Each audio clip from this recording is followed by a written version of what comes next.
also showing an impact on the world that India cares for its neighbors. India looks after them. India shares their sorrow, shares their joy, shares their prosperity.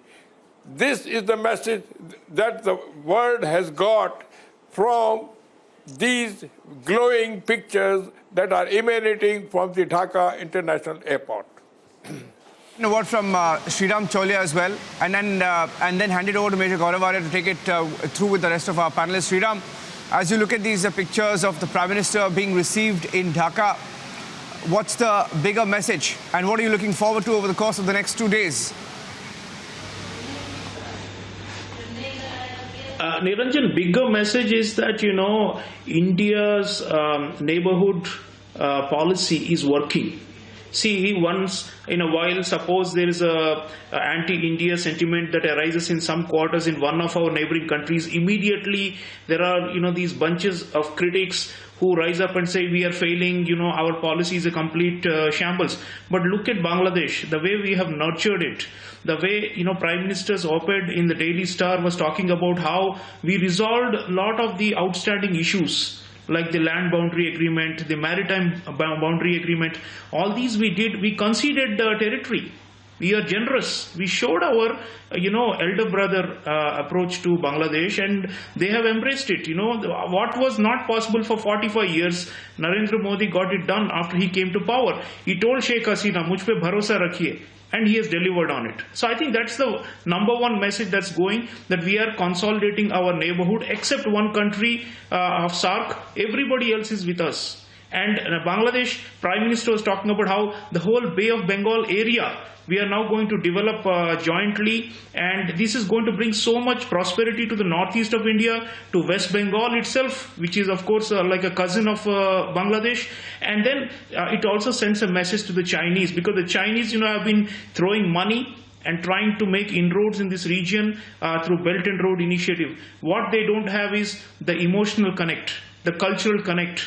If tomorrow PM is visiting important temples, addressing important cultural groups in Bangladesh. See, the linguistic, linkages, the Bangabandhu connection, all these are so important that only India, has that historical link. And I think we need to emphasize or play up more of it. And of course, the connectivity, we have done land, we have done road, railway, we have done inland waterways, we are doing maritime commerce, we are doing transport for us to reach northeast of India via Bangladesh from the mainland of India. This is showing that trade, of course, is there. There are going to be agreements on that.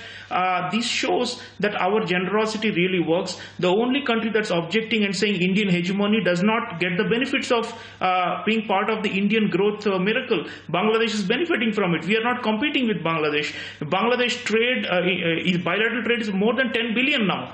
Is the role model for the entire SAARC and for the region. So I think we are showing, and remember, Bangladesh is the third most populous Muslim majority country in the world, Niranjan, after Indonesia and Pakistan. So what are we saying? That there is absolutely no religious animosity here. This is India opening its doors to a Muslim majority country and working out all our minor problems with them and showing the world that India takes along the whole region. This is Sabka Saath, Sabka Vikas. So there's absolutely no reason for anyone to claim that we are a hegemonic power. We are not. If we are hegemonic, why are we being welcomed with such open arms? For the people of Bangladesh, Prime Minister Modi's presence is a very emotional thing, Niranjan, because they are, gone through a lot.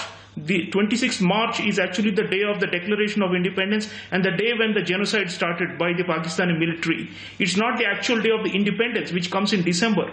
But, for India, without India, they would not have crossed these 9 months between March and December. It was total slaughter. What the Pakistani military, aerial bombardment, they were just massacring people, Bengalis. But we stood up for them. So I think that has to be remembered again and again. Mujib Borsho has to be remembered, because without those linkages, Bangladesh could again go back into the path of what happened after Mujib was assassinated in 1975.